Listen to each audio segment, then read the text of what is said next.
behind you, Poe.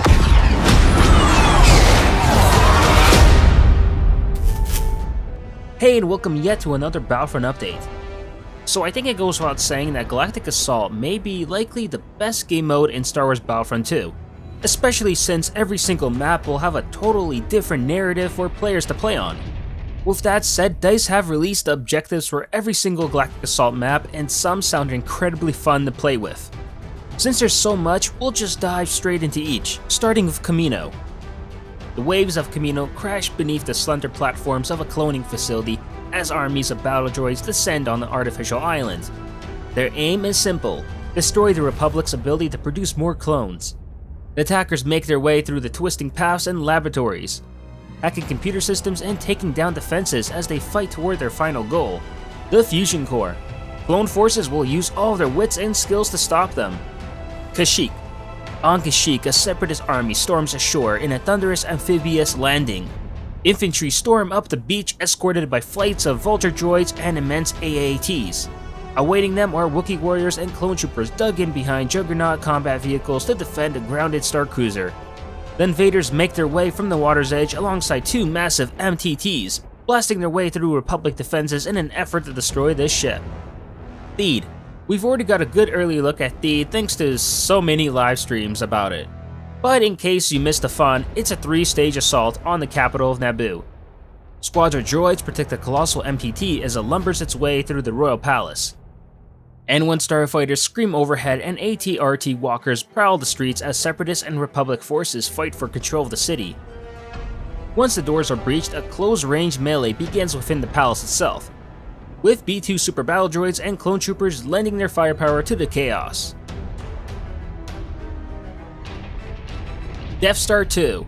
As the battle for Endor rages all around it, an aligned CR-90 Corvette loses control and crashes straight into an open hangar on the massive Death Star. The surviving rebels must fight their way out and quickly find another ship and escape before the Death Star itself explodes. To get out, the rebels disable the tractor beam, disarm nearby weapon systems, and finally steal a shuttle to make good on their departure. In the tight corridors and choke points inside the Death Star 2, there is little room for vehicular combat.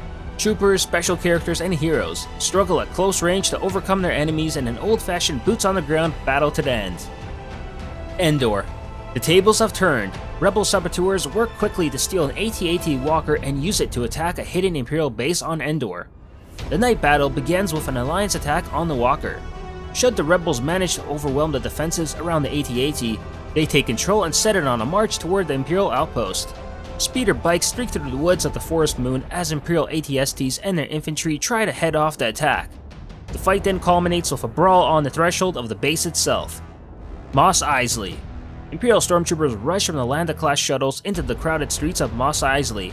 The massive limbs of AT-ST walkers kick up sand as rebel blaster fire explodes all around them. The Imperial objective is simple: destroy the Alliance U-wing housed in the landing bay. To get there, they'll need to fight through the outskirts of the city, secure the markets, and finally destroy their target. But the rebels won't surrender without a fight. X-34 land speeders wait in ambush, and Alliance A-wings are waiting to pounce on the Imperial invaders. Yavin IV. Deep within the heart of the Great Temple on Yavin IV is a secret key of importance to the survival of the Rebel Alliance. But Imperial ground forces have arrived.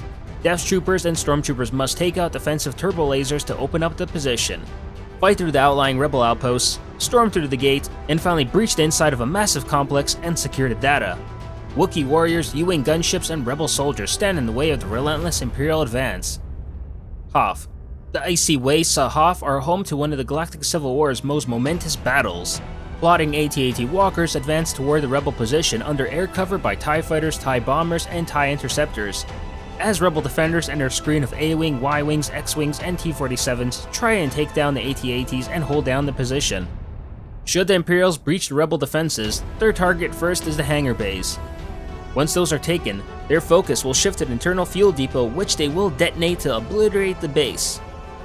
Starkiller Base.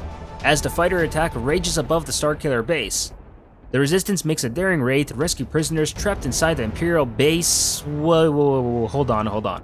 Imperial base? EA, are you for real here?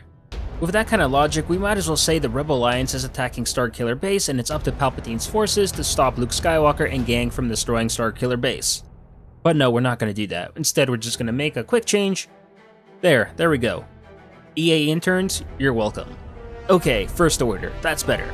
Troopers attack the external defenses, taking out guns and ties on the ground, and trying to free the captives before the planet explodes. First Order forces are soon airborne, however, counterattacking with TIE starfighters as the Resistance fight to secure the gate. The battle then reaches a climax as the Resistance override their security doors to extract the prisoners and get them on transports in a waiting hangar. Jakku. First Order forces have trapped a group of Resistance fighters within the derelict hull of a crashed Star Destroyer in the desert of Jakku. Resistance have located some data of key interest and are desperately attempting to evacuate it. The First Order attackers must first cut off the Resistance's access to nearby landing pads to keep them from escaping, then storm the ship, locking down the supply hold, taking control of the exits, and finally heading topside to prevent a rescue by transports landing from above. Takodana. On Takodana, the First Order moves against Maz Kanata's castle. Resistance forces have taken up a defensive position inside. The First Order advances methodically, capturing a nearby Memorial Hill as a staging area, moving on to attack the outer defenses and finally the castle itself, including a shootout in Maz's iconic cantina. So the big takeaway from all of this is that every single Galactic Assault map will not only have a distinctive feel to it, but have different objectives. It's taking what everyone loved about Walker Assault in the last game and only making it better. Because I'm not gonna lie, Walker Assault did start getting stale after a few rounds of the same old each and every map. While here you can keep experiencing something different each time you load up a new map in the mode.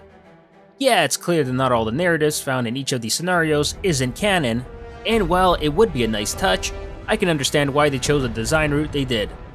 I'm still staying with my opinion here that Galactic Assault will be the game mode to most look forward to in Battlefront 2, along with the single player campaign of course. Now that you've heard what every map is about, I want to hear from you.